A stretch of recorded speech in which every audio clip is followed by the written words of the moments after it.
So I'm genuinely concerned for the U.S. dollar right now.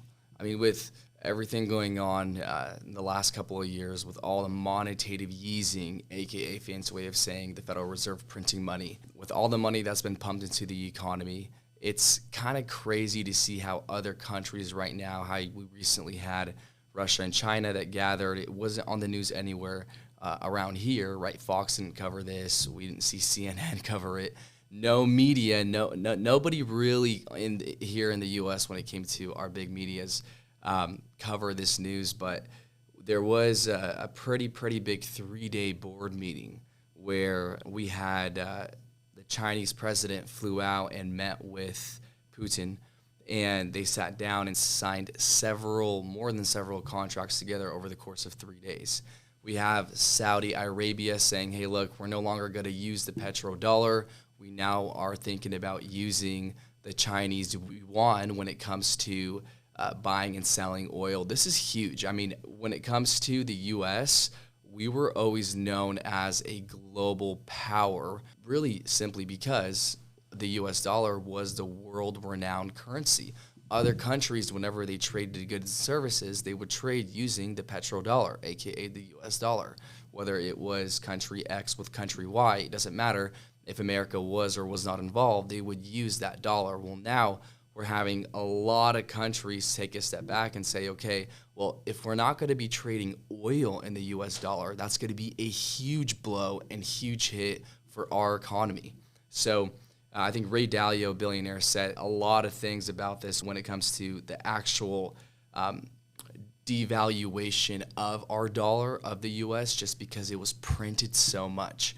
So I've been always keeping an eye out and looking at the markets when it comes to, okay, what's the value of the U.S. dollar? What's the value of the yen? What's the value of the peso? What's the value of all these other currencies? But now we're seeing the U.S. dollar devaluating so quickly to where we're most likely going to see a massive shift, not just in our economy, but in the global economy when it comes to, okay, which currency here is actually going to be now the new world currency.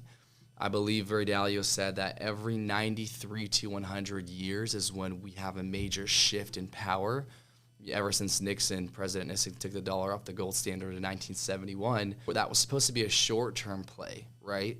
But then, of course, once we had our next president and everyone in politics making promises, printing a lot of money in order to do whatever they can to win, per se, right now we're stuck where the U.S. is over $30 trillion in debt. But look at our roads. Look at our streets.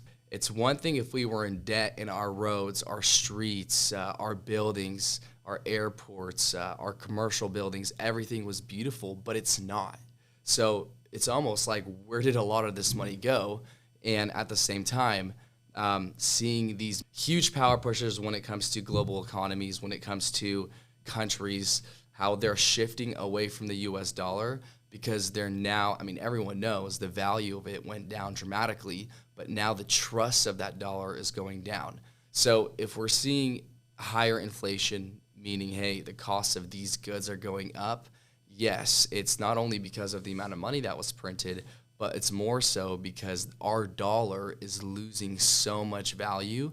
So I'm really curious to see what's going to happen over the course of the next, I want to say 8-12 months plus, because we may see a massive currency shift. And if that happens, the cost of goods and services is going to skyrocket and go up.